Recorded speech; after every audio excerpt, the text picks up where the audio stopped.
Have you ever stepped into a place so full of quiet emotion that the very air seems to breathe around you, as if the walls and the shadows carried memories of their own? Tonight, I'd like to invite you into such a place. Close your eyes and allow your breath to slow. Imagine yourself standing before a set of deep blue walls that glow softly beneath the gentle light of the evening. The air is warm and still, carrying the scent of wet earth from the garden after a light rain. This is the Casa Azul in Cayocan, a home that has witnessed tenderness and turmoil, laughter and silence, creation and suffering. It is here, on a calm night like this one, that our journey begins. As you step through the open doorway, the world outside fades away. The sound of distant streets softens until it is little more than a whisper. Inside, the floor feels cool beneath your feet, and a soft echo follows each step, mingling with the faint rustle of leaves drifting in through the open windows. A dim lamp casts a pool of golden light over the tiled corridor.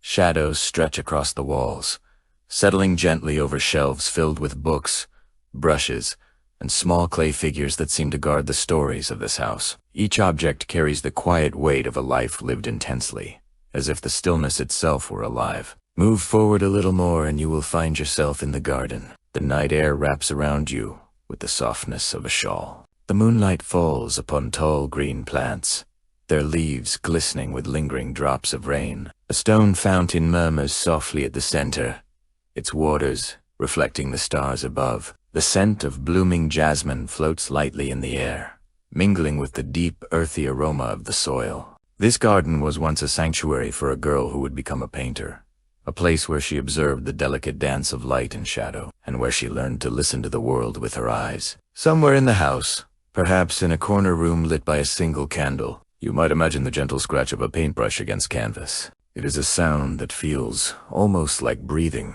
steady and fragile at the same time. The walls around you seem to remember it well.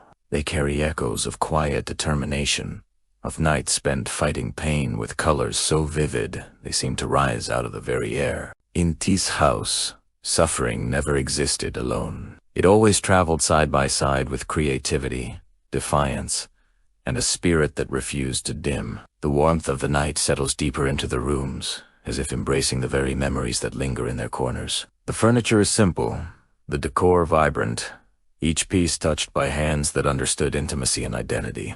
Here, every surface reflects something true.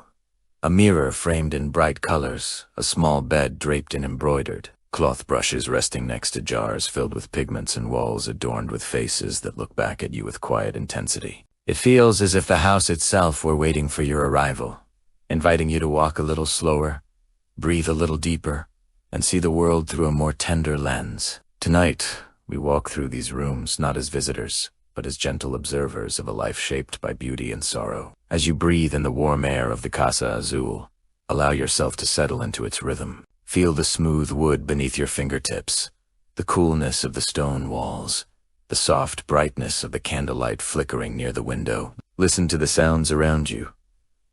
The distant call of a nightbird, the faint splash of water from the fountain, the quiet hum of a house that has witnessed so much. Our story does not begin with fame or recognition. It begins in a space shaped by colors and shadows, in the quiet heartbeat of a home that nurtured an artist long before the world knew her name. As we walk together through this night, let your mind remain open to the subtle textures and emotions that define this journey. If you wish, share where in the world you are listening from, and I will read it as part of our visit to this house. And if you would like to return for another night's story, consider staying with this channel, where each journey waits patiently to unfold. For now, allow yourself to sink into the gentle embrace of this moment. Let the colors around you soften, let the air warm your breath, and let the shadows guide your imagination. Our path begins in a place where pain and beauty coexist in delicate balance. This is the beginning of Frida Kahlo's world, and tonight, it opens its doors for you. Before the world knew her name, before the colors of her paintings began to spill across canvases and into history, there was a garden in Cayocan where everything seemed to move at a slower, gentler pace. Close your eyes and imagine stepping into that place on an early morning, when the sun has only begun to warm the earth. The air carries the scent of damp soil, freshly swept stone paths, and the soft sweetness of blooming flowers. The leaves overhead cast delicate shadows that drift across your skin as a breeze brushes past. In this garden, time feels less like a line and more like a quiet circle that opens and closes around the house, painted in deep, radiant blue. Children's voices sometimes echo faintly in the distance, but here, near the heart of the garden, the world is calm. A young girl walks slowly along the path, dragging her fingers over the rough surface of the walls, feeling the texture of the earth and the paint beneath her small hand. She is thoughtful, observant, drawn to every detail around her. The flowers seem brighter to her than to other children.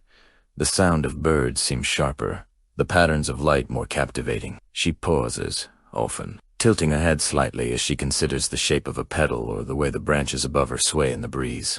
Her curiosity is not loud or restless. It is quiet, steady, and deep, as if she were listening to the world in a language only she can hear. Inside the house, the day begins with a gentle rhythm. Pots clink in the kitchen, releasing the warm aroma of coffee and toasted corn. Light spills through the windows and paints soft gold across the floors. The rooms are filled with objects from distant places, sculptures, clay figures, and embroidered fabrics. Everything is vibrant and alive, offering endless stories to a child whose mind is always hungry for meaning. This is the world Frida was born into, a place where culture, creativity, and curiosity lived side by side. But even in these early years, her body carried its own quiet storms. There were days when she felt weaker than other children, when her legs trembled or her energy faded without warning. Yet she rarely spoke of it. Instead, she observed the world more intensely, as if gathering strength from every color and every sound. When she sat in the shade of the garden's tall trees, she often remained very still, her dark eyes fixed on things others would overlook. The movement of ants crossing a stone, the shifting reflections in a puddle after rain, the way sunlight filtered through leaves and settled on her arms like dust made of gold. Her father, a man of precision and calm, moved through the house with cameras hanging from his neck and notebooks tucked under his arm. He would sometimes call her to his side, inviting her to watch him work. She loved the quiet concentration in his eyes, the way he adjusted the lens, the way he stood so still before capturing a moment. From him, she learned not only technique, but the discipline of observation, the patience to wait until something reveals its true shape. The connection between them ran deep and quiet, like a river flowing beneath the surface of the earth. Nearby, her mother's presence filled the home with a more practical warmth. She tended to the daily rhythms, the food, the chores, the prayers. Frida watched her hands move quickly through the tasks of the morning, their movements precise and confident. These contrasts, her father's introspective stillness, and her mother's steadfast energy, formed the foundations of the world that shaped her earliest memories. As the morning light grew brighter, the garden began to change. The leaves shimmered as though they were waking from a long sleep. The fountain bubbled softly, scattering droplets that caught the sunlight like tiny jewels. This garden was not just a place to play. It was a refuge, a companion, a teacher. It offered her a sanctuary where her imagination could stretch to meet the sky, where the quietest moment seemed full of possibility. For now, Frida was only a child walking barefoot on warm stone, unaware of the storms and triumphs that would one day define her life. In these early years, she was simply gathering colors, gathering sounds, gathering the quiet courage that would eventually allow her to transform pain into art. Everything she would later become, every brushstroke, every story, every self-portrait had its beginnings here, in the peaceful heartbeat of the Garden of Kyoka.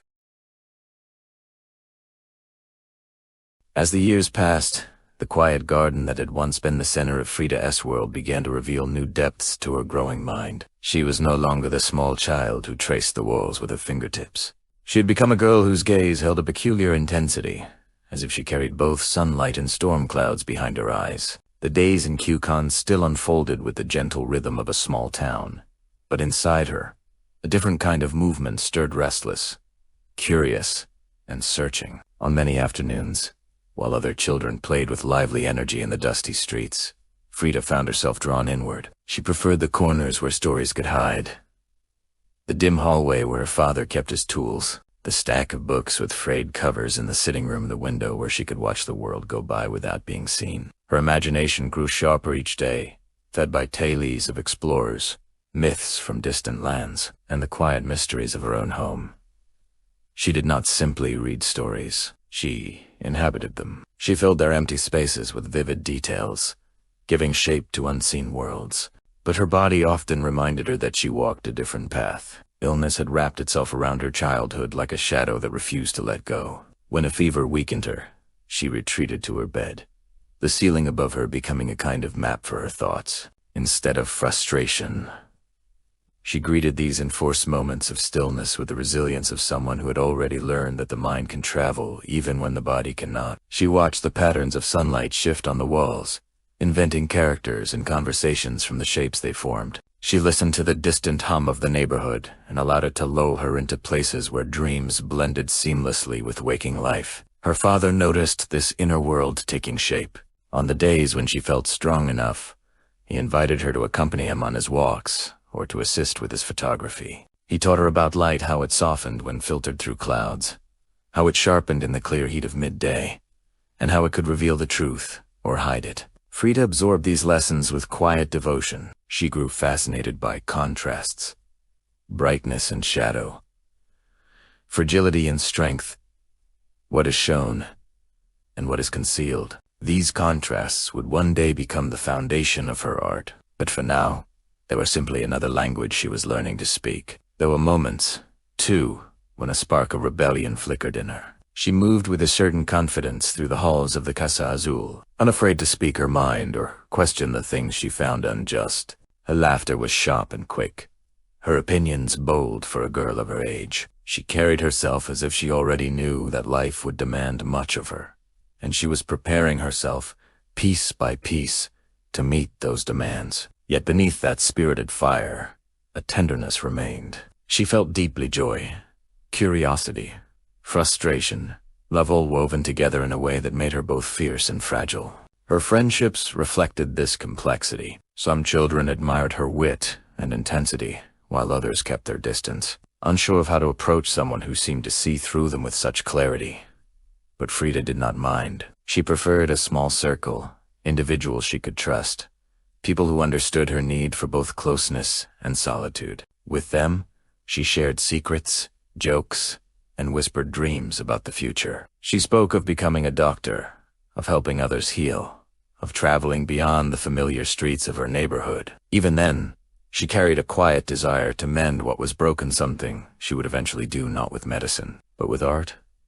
As she grew older, her world expanded beyond the garden and the house. She walked the bustling streets of Mexico City with her father, absorbing the colors of markets, the rhythms of music drifting from open windows, and the vibrant mix of cultures woven into the city's heart. These journeys filled her senses and shaped her understanding of identity. She became increasingly aware of the layers within her own heritage, the stories carried by her ancestors, and the symbols woven into the fabric of her culture. These connections deepened her sense of self, anchoring her to something larger and older than her own experiences. In these adolescent years, Frida was a girl caught between worlds, the delicate and the fierce, the fragile and the unbreakable, the seen and the unseen. She was beginning to understand that she was not like everyone else, but instead of shrinking from this realization, she held it close, studying it with the same curiosity she brought to every corner of her life. She was a young dreamer, shaped by storms that had yet to arrive, gathering within her the resilience and imagination that would one day help her transform pain itself into something luminous. There are moments in a life that arrive without warning, moments that reshape everything that comes after them, even though the world seems unchanged to anyone else. For Frida Kahlo, that moment came on an afternoon that began like any other, wrapped in the familiar noise of the city and the easy rhythm of youthful confidence. She was still a student then, still imagining a future filled with movement and discovery, still believing that her body would carry her anywhere her mind wished to go. The air that day was warm, carrying the mingled scents of dust, street food, and the faint sweetness of nearby gardens. Mexico City pulsed with its usual energy. The clatter of carts crossing cobblestones, the distant laughter of children returning home from school, the soft hum of conversations drifting between open windows. Frida walked with friends, her steps light, her voice quick with excitement. She was alive in the way only the young can be, full of a sense of endless possibility, unaware of how delicate those possibilities truly are. When she boarded the wooden streetcar that afternoon, she did not think about the weight of the moment. She carried no fear, no hesitation. The vehicle creaked softly beneath her feet as it began to move, its wheels rattling gently along the tracks. She found a seat near the window, where she could watch the city slide past. Sunlight flickered over her face, filtered by branches and telephone wires. The breeze stirred strands of her dark hair, brushing them against her cheek. In those small, unremarkable moments, she felt at ease, as if the world were unfolding exactly as it should. The collision arrived with the suddenness of a storm tearing through a quiet sky. There was no warning, no chance to prepare. The streetcar shuddered violently, and a sound like splintering wood and twisting metal tore through the air. In an instant, the world that had felt steady and familiar broke apart. Bodies were thrown forward, cries rose into the air, and the calm rhythm of the afternoon dissolved into a blur of movement and confusion. For Frida, the impact was not just physical. It was as if time itself cracked open. Everything that followed happened in fragments. She remembered the sharp sting of dust in her eyes, the sensation of being weightless for a brief, impossibile moment, and then a pain so deep and unexpected it seemed to echo through her entire body. Voices reached her through a hizargan, trembling, distant. Someone shouted her name. Someone else called for help. The world, once filled with sunlight and motion, became heavy and dim. When Frida was finally carried away from the wreck, her body felt like a fragile vessel that had been shattered and hastily reassembled. The brightness of the sky above her seemed too sharp, too indifferent. Yet even in that moment of immense vulnerability, something inside her remained astonishingly still. She listened to her own breathing, thin and uneven, and felt an instinctive understanding settle over her. Life, as she had known it, was slipping away, and a different path, one filled with uncertainty and hardship, was opening before her. The days that followed unfolded slowly, wrapped in the quiet of a hospital room. White sheets, hushed voices, the smell of antiseptic. The flicker of lamplight against pale walls, these became her new landscape. She drifted in and out of consciousness, the boundaries of time softening until the hours felt like long breaths held by the world around her. Her body, once restless and determined, now lay immobilized, encased in plaster and silence. Pain visited her often, not with violence, but with a steady persistence that demanded endurance rather than panic. Yet within that stillness, something remarkable began to stir. In the quietest moments, when the world outside her window slept and the night pressed against the glass, she felt a faint spark within her. It was not strength, not yet. It was simply awareness, a whisper of self that refused to fade. She did not know then what shape her life would take, or how deeply this accident would carve itself into her story. She only knew that she was still here, breathing, watching the slow movement of shadows across the ceiling, learning to exist within a body that no longer obeyed her as it once had. In those early days after the crash, Frida's world had narrowed to a small room and a fragile bed. But even in that reduced space, her mind wandered, searching for meaning, for purpose, for connection. The accident had split the sky of her life wide open, but through that crack, something new was beginning to form, something that would one day transform her pain into color, her silence into voice, and her suffering into a kind of unyielding, luminous strength. The room where Frida recovered was small, quiet, and enclosed. Yet in those early weeks, it felt as vast as an entire world. Her body, held still by plaster and straps, could no longer move freely through the pathways of chaos. Instead, she traveled through the only landscape left fully accessible to her, the interior of her own mind. The ceiling above her became a familiar companion, a canvas of shadows that shifted softly with every passing hour. The rhythm of her days was now marked by the slow drift of light entering through the window, stretching across the floor, then fading again into the calm blue of evening. For a long time, the silence was heavy. It pressed against her chest, wrapped itself around her thoughts, and whispered reminders of everything she had lost. The body that had once carried her along bustling city streets, The limbs that had moved with quick intelligence, the muscles that had supported her dreams of becoming a doctor, all of it felt distant, unreachable. Yet within this silence, something else flickered faintly, like an ember refusing to die out. It was the same quiet resilience that had shaped her childhood, now settling once more beside her pain. Her father noticed this spark first. He walked into her room one morning with deliberate gentleness, carrying not medicines or books, but a simple wooden easel, a few brushes, and small jars of paint. He set them down without a speech or explanation. Instead, he adjusted the panel above her bead mirror he installed so she could see herself without needing to move in. Stepped back with a softness in his eyes that said more than words ever could. In that moment, he handed her something infinitely more powerful than distraction. He handed her away back to herself. At first, she only observed her reflection. The girl in the mirror looked thinner, paler, and older than she remembered. Pain traced subtle lines along her brow. Her eyes, though tired, still carried a deep, searching fire. She studied that face as if meeting a stranger who carried secrets she wanted to understand. The room around her seemed to grow quiet in anticipation, as if holding its breath for whatever might come next. When she finally lifted the brush for the first time, her hand trembled slightly. The bristles dipped into the pigment, gathering color with a soft, deliberate stroke. As she brought the brush toward the canvas, the world narrowed to a single, intimate moment. The first connection between paint and surface. The faint sound of bristles gliding across fabric filled the room, delicate as a whispered breath. It was a small sound, but it was enough to stir something deep within her. She painted slowly at first. Each line came from a place of observation rather than impulse. She watched herself in the mirror, traced the curves and angles of her own face, and allowed the truth of her experience to guide her hand. In the silence of that room, she was both artist and subject, witness and storyteller. Her pain was present, steady and insistent, but it no longer defined the entirety of her world. Instead, she began to shape it, to give it form, to transform it into something she could look at, understand, and eventually share. Days blended into nights, and nights into a quiet continuum of creation. The steady rhythm of her breath accompanied the movements of her brush. Outside, the world continued its chaotic dance cars rattled over stones. Vendors called out in the plazas.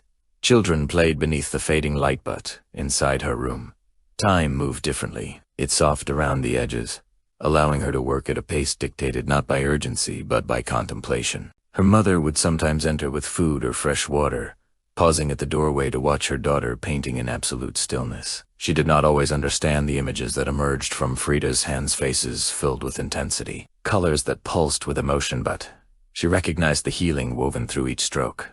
The room, once heavy with despair, now carried the faint scent of oil paint and the quiet energy of creation. Frida, still confined to her bed, discovered that art could reach places her body no longer could. With every new canvas, she found a fragment of herself that pain had threatened to take. Her self-portraits were not just records of her appearance. They were moments of truth, windows into a soul learning to rebuild itself. She painted the aspects of her reality that could not be spoken aloud, the emotions that lived beneath the surface of her stoic expression, the unspoken grief and fierce strength that coexisted within her. In this small room, surrounded by silence and shadows, Frida Kahlo began to understand that creation could be a form of survival. Her art did not erase her suffering, but it illuminated it, giving shape to something that might have otherwise remained hidden in the dark. Brushstroke by brushstroke, she reclaimed the parts of herself that life had tried to quiet, and while the world outside knew nothing of this quiet revolution, inside the Casa Azul,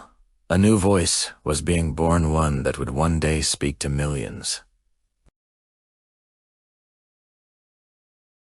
When Frida was finally strong enough to leave her bed and stepped once more into the open air, the world felt both familiar and strange, as if everything around her had shifted slightly while she lay in silence. Her body still carried the weight of pain, each movement reminding her of old wounds that would never fully fade. Yet her spirit felt newly awakened, sharpened by the hours spent painting in solitude. She was no longer simply recovering.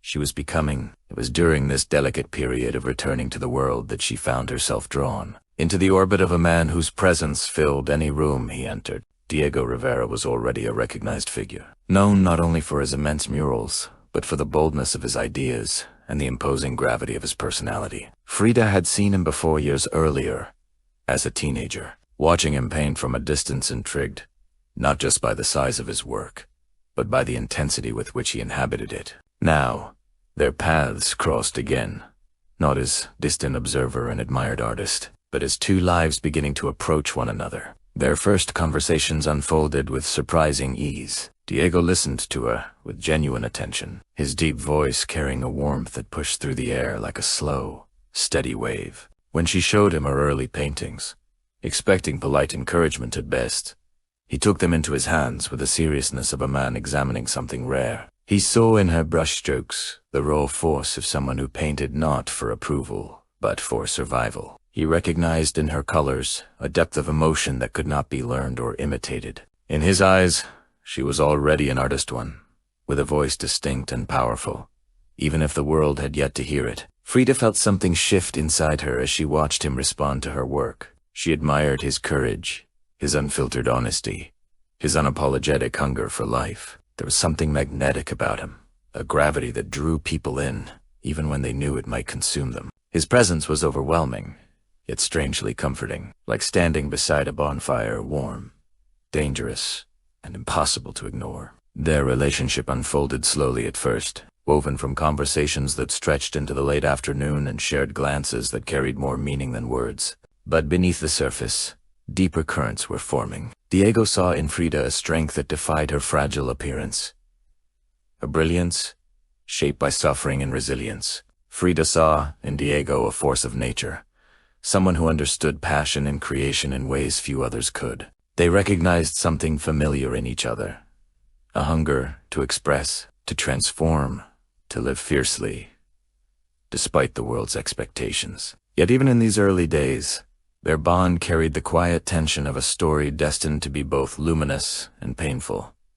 Diego's shadow was large. He moved through life with a freedom that often blurred the lines between devotion and disregard. His charm, his intensity, and his fame had always drawn people toward him, leaving trails of affection and heartbreak in equal measure. Frida sensed these truths with the instinctive clarity that had always guided her. She knew that loving a man like Diego meant opening herself to a fire that could warm her or burn her, but she felt no fear. Her spirit was too bold, too alive, to retreat from a challenge that felt so deeply intertwined with her own nature. Their connection grew in silent moments, as much as in spoken ones. She watched him work, mesmerized by the way his massive hands moved with surprising delicacy across the surface of a mural. He watched her paint in the stillness of the Casa Azul, captivated by the precision with which she captured the complex landscapes of her own heart. They became mirrors for one another, reflecting both beauty and flaws with unflinching honesty. But even as affection blossomed between them,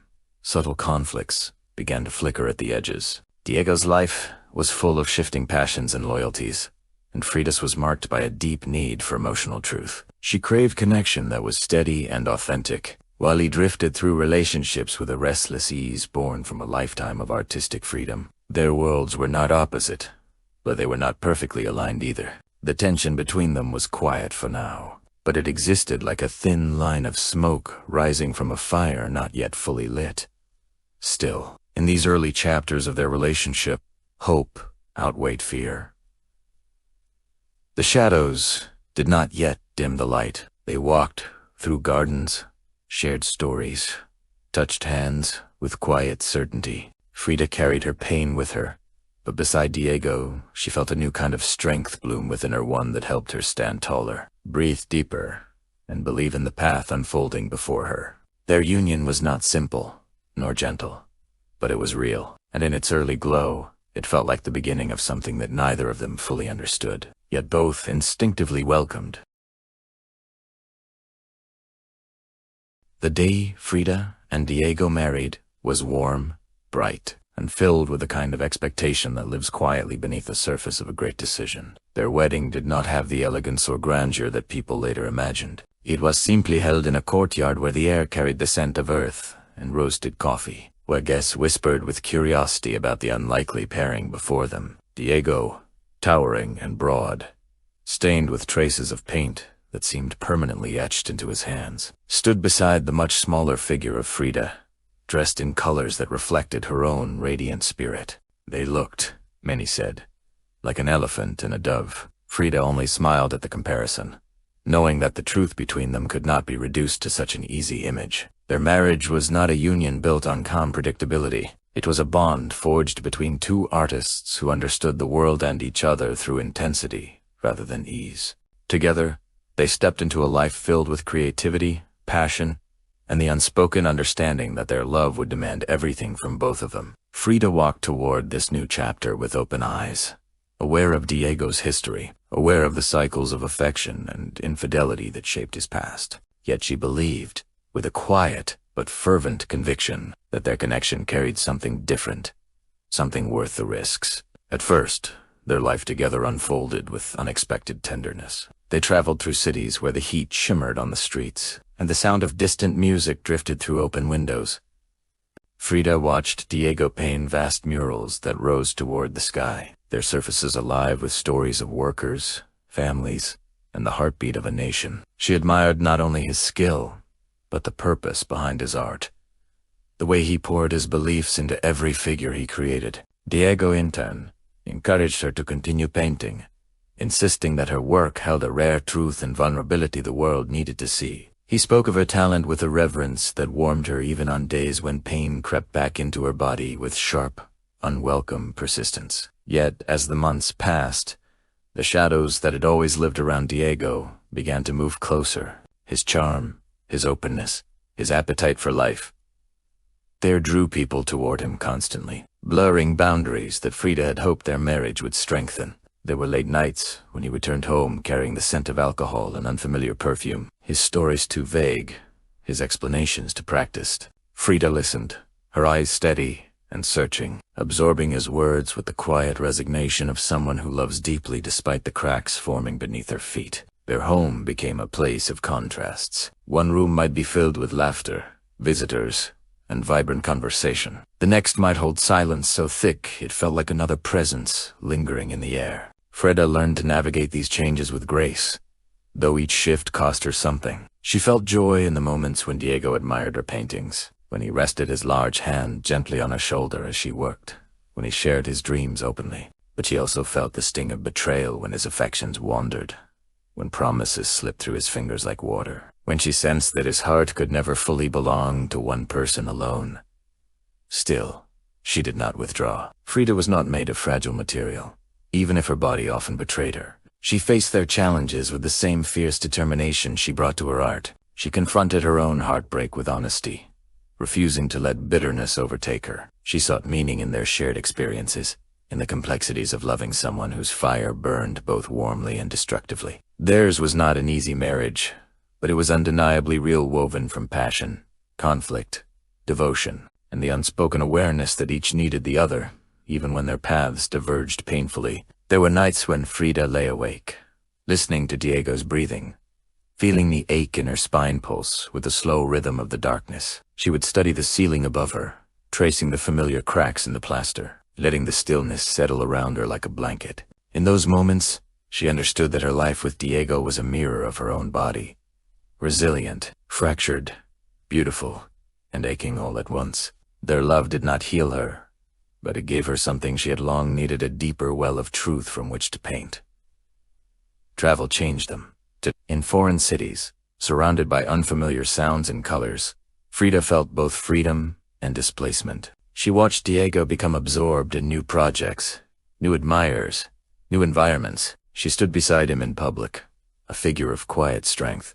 Even when inside she felt like she was unraveling thread by thread. She filled her solitude with painting, allowing her canvases to hold the emotions she could not speak aloud. Each work became a record of her interior world, her longing, her anger, her hope, her resilience. In the slow unfolding of their marriage, a turning point formed, not sudden or dramatic, but gradual, like a shadow stretching across a room at dusk. Frida realized that love, for her, would never be a simple comfort. It would be a landscape of contradictions, a place of both refuge and challenge. And in accepting this truth, She began to reclaim the parts of herself that had been dimmed by sorrow. Pain and love intertwined within her, forming the foundation of the woman she was becoming, an artist whose greatest strength would arise, not in spite of her struggles, but through them.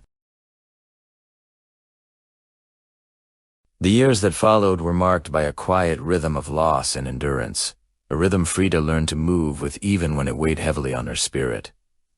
Her body, already fragile from the accident that had reshaped her life, demanded constant patience. Pain settled into her bones like a permanent tenant, waking with her each morning and following her through the day with slow, familiar persistence. Yet even as her physical suffering deepened, her art grew more vivid, more effusive, as if each brushstroke were a step toward reclaiming the parts of herself that life had tried to take. There were moments when sorrow washed over her without warning, a sudden ache in her spine, a simple movement becoming impossible, a memory rising to the surface. But the greatest losses were not always physical. Some were woven from hopes she carried quietly, tenderly, only to watch them dissolve into grief. Frida longed for a kind of wholeness she could never fully reach, a sense of normalcy her body refused to grant her. And when she experienced the heartbreak of losing a child she had imagined holding in her arms, the world seemed to tilt beneath her, the ground shifting in ways she had no words to describe. In the stillness that followed,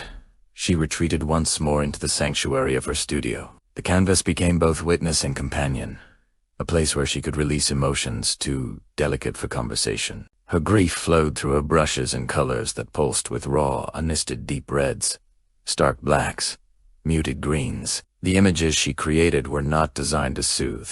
They were meant to reveal, to make visible the pain that often remained hidden behind her steady eyes and composed expression. In painting her sorrow, she gave form to something invisible, transforming what could have consumed her into something that could be held, studied, and understood. Diego watched her during these periods with a mixture of admiration and helplessness. He loved her, yet he could not shield her from the suffering that lived within her body. He saw her strength, her resilience, her refusal to hide behind false smiles, and though he continued to make choices that wounded her, he also recognized the brilliance emerging from her sorrow, brilliance that came from the depths of a life experienced with fierce authenticity. When he spoke of her art, his voice soft, as if he knew he was in the presence of something sacred. But Frida did not paint for admiration or validation. She painted to survive. Each work allowed her to place a fragment of her pain outside her body, to examine it with unflinching honesty, to turn it into something that could be shared rather than endured alone. She painted from her bed, from her wheelchair, from the small table where she rested her elbows, to steady her trembling hands. No matter how limiting her physical world became, her inner world expanded with every canvas. There were days of light to moments when friends filled the house with laughter, when music echoed through the rooms, when her own smile emerged unburdened, bright and genuine. She wore her traditional Tawana dresses with pride, adorning herself with flowers and jewelry that transformed her painted body into a living work of art.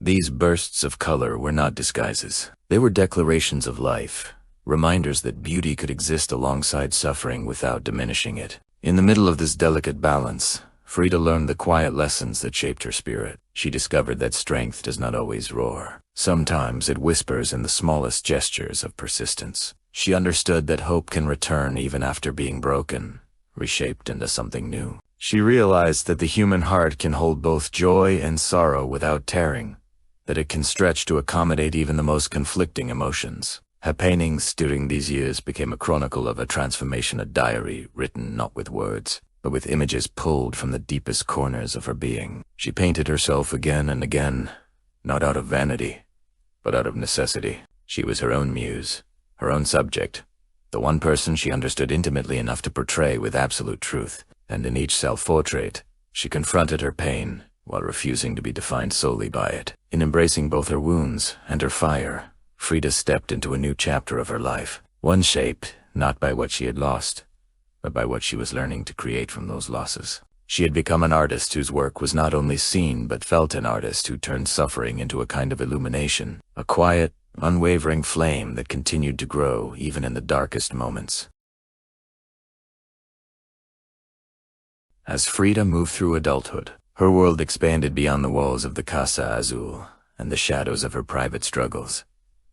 Her art, once a quiet refuge created in solitude, began to attract the attention of those who recognized its unusual power.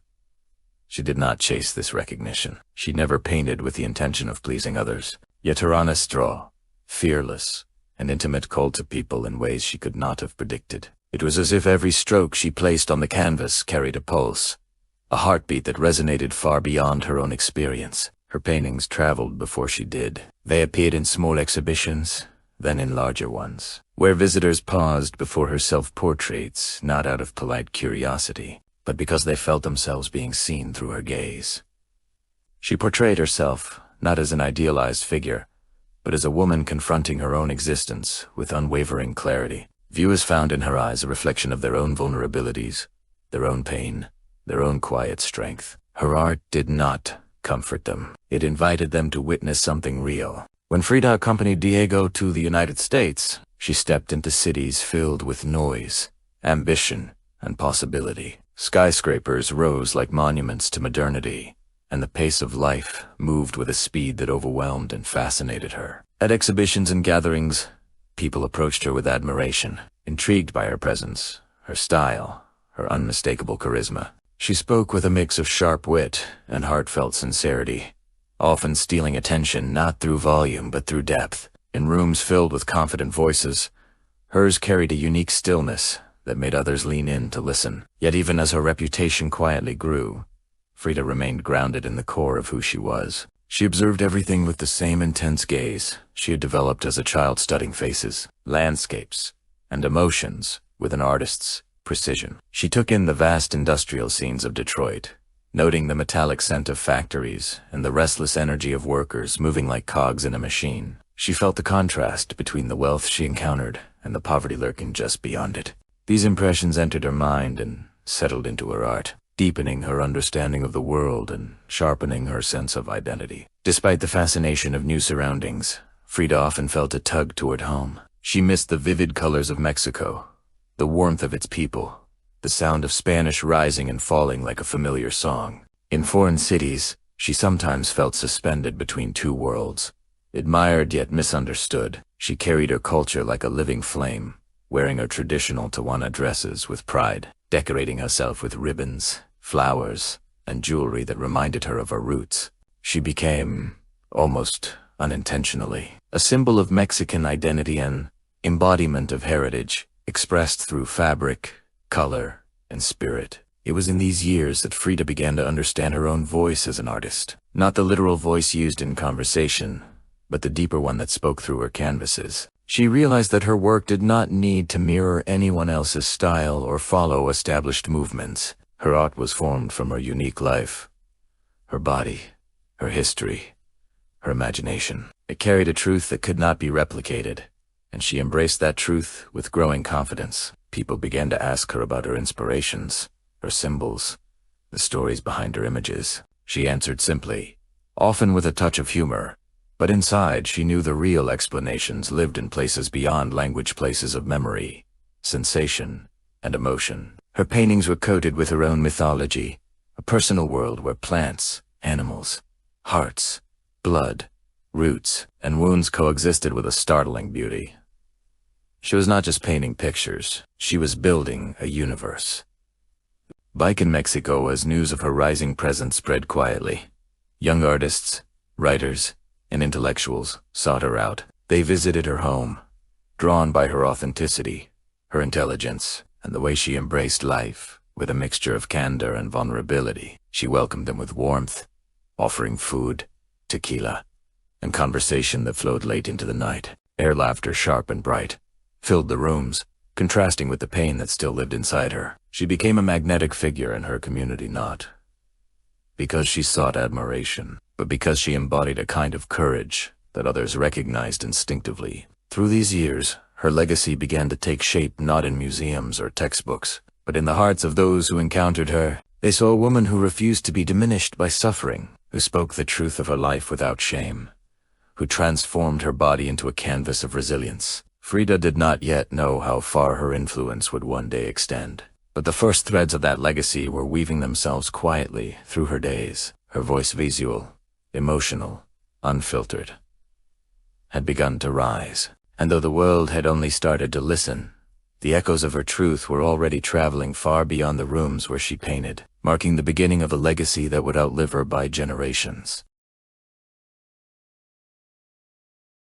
As the years unfolded, time settled around Frida with a weight she could feel in every step, every breath, every brushstroke. Her body, once resilient in its quiet defiance, grew more fragile, as though the decades of pain had finally begun to echo through her bones. Yet even as her physical strength faded, her presence grew somehow larger, richer, more luminous. She had lived so fiercely, loved so deeply, and painted with such unguarded honesty that the world around her had begun to gather those memories like carefully kept treasures. In the quiet rooms of the Casa Azul, the mirrors reflected a woman transformed by experience. Her face, once round with youth, now carried the marks of time-fine lines etched from both laughter and sorrow, shadows beneath her eyes that spoke of late nights spent painting through pain, and a gaze that had only grown more penetrating with age. She studied her reflection the way she always had, not with vanity or regret, but with a deep curiosity. As if searching for stories she had not yet painted, she understood that the woman in the mirror was not a single self, but many, each shaped by the places she had loved, the losses she had endured, and the truths she had chosen to reveal. Her home began to fill with visitors who came from far away, eager to meet the woman whose art had touched something unspoken within them. They found her seated in a wheelchair decorated with color and care, wrapped in shawls that draped over her shoulders like protective wings. She greeted them with warmth, offering sharp humor and gentle wisdom in equal measure. Her voice, though sometimes tired, still carried a clarity that pulled people into her world.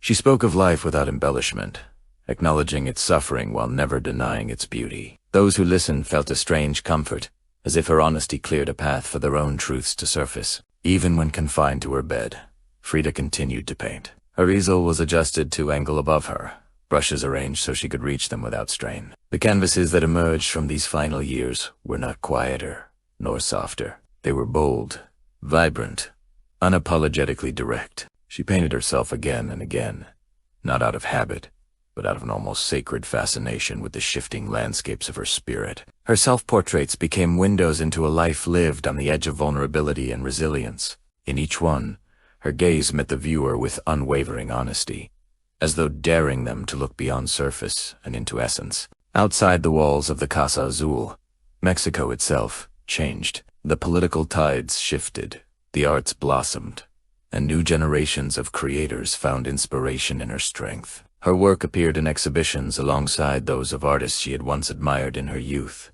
Critics debated her symbolism, her rawness, her refusal to conform. Some struggled to categorize her, trying to place her within movements that never quite fit. Others saw what she had always known, that her art belonged to no single style, because it was born from a life too complex, too wounded, too rich to be restrained by labels. Despite the recognition, Frida lived with the quiet awareness that her time was becoming limited. Nights grew longer, pain more insistent, and moments of relief more fleeting. Yet she did not retreat from the world. Instead, she drew people closer. Friends arrived with music, laughter, stories, bottles of tequila, and flowers to brighten her room. They sang for her, danced for her, and accompanied her through hours when breathing itself felt like a test of will. The house pulsed with life, even as her own strength waned. In the stillness between visitors, she reflected on the journey that had shaped her. She thought of the garden where she once wandered barefoot as a child, touching the walls with curious hands. She remembered the accident that had split her world open. She recalled the love she had shared with Diego, tumultuous and consuming, weaving joy and anguish into a single, inseparable thread. She breathed in the memories of her travels, her friendships, her students, her paintings, all the people and moments that had formed the mosaic of her life. Time, in these final years, felt both fragile and infinite. Days slipped by quietly, marked not by clocks, but by the shifting colors in the sky outside her window. She no longer moved through the world with ease, but the world continued to move through her memories, rising like soft tides, each one carrying a fragment of the woman she had been. And in this gentle gathering of recollections, She began to understand that her life would outlive her body. Her truth, her voice, her fire had already taken root in the minds of others, spreading outward like the bright petals of a flower opening slowly in the sun. By the time her health grew too delicate to ignore, Frida Kahlo had become more than an artist. She had become a presence, a symbol, a reminder of the strength that can rise from the most wounded places. Her life was a tapestry woven from contradictions, pain, and beauty, love and lust, fragility and defiance. And in the quiet hours of her final years, the world began to gather those threads, weaving them into a memory that would continue to whisper long after she herself had grown silent. In the final stretch of her life, as the days folded gently into one another and her body grew increasingly fragile, Frida began to see her existence not as a linear journey, but as a constellation of moments, bright, painful, luminous, that had shaped her in ways she could not have anticipated.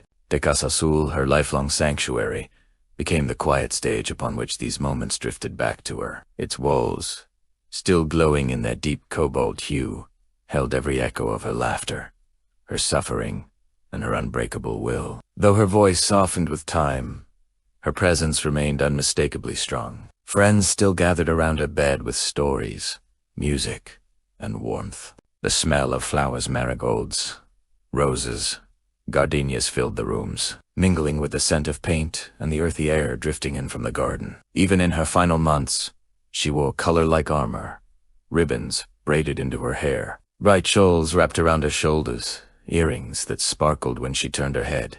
She adorned herself not to conceal her pain, but to honor the parts of her spirit that pain could never reach. When she could no longer travel far, they brought the world to her. Students arrived seeking guidance, hoping to learn not only technique, but courage, the quiet kind that rises from a life lived with honesty. They listened as she spoke about art, about truth, about the necessity of facing oneself without fear. Her words were spare but filled with meaning, shaped by a lifetime of confronting her own reflection in both joy and anguish. She told them that everything they needed to paint already lived within them. The canvas was only a mirror. Outside her room, the world continued to shift, unaware of how deeply her story was already taking root. Exhibitions displayed her work with growing admiration. Critics attempted to understand the singular voice she had carved from suffering and imagination, and strangers found themselves moved by a woman they had never met. Her art traveled to places she would never see again, carrying pieces of her truth across oceans and continents. Yet for Frida, legacy was not a thought she pursued. She painted because she had to, because it was the only way she knew to reconcile her inner world with the one around her. In the quiet hours, those moments just before dawn or just after midnight, when the house settled into stillness, she sometimes gazed at the ceiling or out the window toward the shadowed garden. The shapes of the plants she had known since childhood swayed gently in the breeze. The fountain whispered its long, familiar song, and she felt in those moments the full span of her life gather around her like a soft blanket. The girl who once walked barefoot through the garden, the young woman rising from the ruins of an accident, the artist painting herself into existence, the wife navigating the complexities of love, the patient enduring surgeries and sleepless nights, the woman who turned wounds into vivid, unforgettable color. When her final days arrived, those closest to her stayed by her side, holding her hands, brushing her hair, speaking softly so she would know she was not alone. There was grief in the air, but also gratitude, deep, quiet recognition of the extraordinary courage she had shown throughout her life. She had lived with intensity, with fierce emotion, with an unrelenting commitment to truth. And as she drifted between wakefulness and rest, she sensed that the world she was leaving behind would continue to carry her voice. After she was gone, the Casa Azul did not fall silent. Instead, it transformed. The rooms she once walked through became spaces of remembrance. Her brushes, her easel, her journals, her dresses in them. Her spirit lingered with the quiet persistence of someone who had always refused to disappear. People entered the house and felt an immediate stillness, as if stepping into a breath that had not yet exhaled. They saw her paintings and felt as though she were looking directly at them, challenging them to face themselves with the same honesty she had demanded of her own reflection. Over the years, her memory grew, not through myth, but through recognition of a woman who had lived the fullness of her humanity, who who had embraced beauty and suffering without denying either. Her voice, forged from pain and passion, continued to whisper through generations, reminding each listener that vulnerability and strength often grow from the same root. Tonight, as we stand in the soft glow of her story, the colors of the Casa Azul remain vivid in our minds. The reds, the greens, the yellows, and above all, the deep blue that once sheltered her life. These colors have outlived her body, carrying her essence forward like quiet echoes moving through time. They remind us that some lives do not end, they simply change form, entering the hearts of those who are willing to look closely. Thank you for walking with me through the quiet corridors and vibrant colors of Frida Kahlo's life. Before we leave the Casa Azul behind us tonight, allow yourself one last moment to settle into the stillness of this story. Close your eyes, if they are not already closed, and feel the gentle weight of your breath as it rises and falls. Imagine the soft glow of candlelight filling the room, casting warm shadows along the deep blue walls that surrounded Frida through her joys, her challenges, and her unwavering search for truth. The air is calm now. The night outside has settled into a peaceful hush, and the garden rests beneath a sky filled with stars. The flowers that once crowned her hair remain quietly in bloom, their colors soft in the darkness. You can almost hear the gentle trickle of the fountain, the same one that echoed through her childhood and her final years. In this moment, the house feels less like a place and more like a heart still beating with memories, offering its final breath before drifting into silence. Let the story linger with you just a little longer. Think of the courage she carried in her fragile body, the way she transformed pain into something luminous, honest, and deeply human. Think of the fire in her eyes, the vibrant threads woven into her dresses, the gentle weight of the brushes she held, even in her weakest moments. Her life was a mosaic made of contradictions and beauty, and through her art she left a trail of light that continues to guide anyone who dares to look closely. As you rest, allow those colors, deep reds, warm golds, bright greens, to fade slowly into the darkness. Behind your eyelids, let them soften into shapes, into warmth, into dreamlike impressions that drift at the edges of sleep. If the world feels heavy tonight, you may carry with you her quiet reminder that even in the most broken places, something resilient can still begin to grow. Thank you for being here, for listening, for allowing this journey to unfold in your mind. If you'd like to share where in the world or where in time you're re-listening from, I'll read it as part of this night's gentle memory. And if you wish to return for another story, another calm passage through history, you're always welcome here. This channel will be waiting for you with open doors and a soft voice to guide you.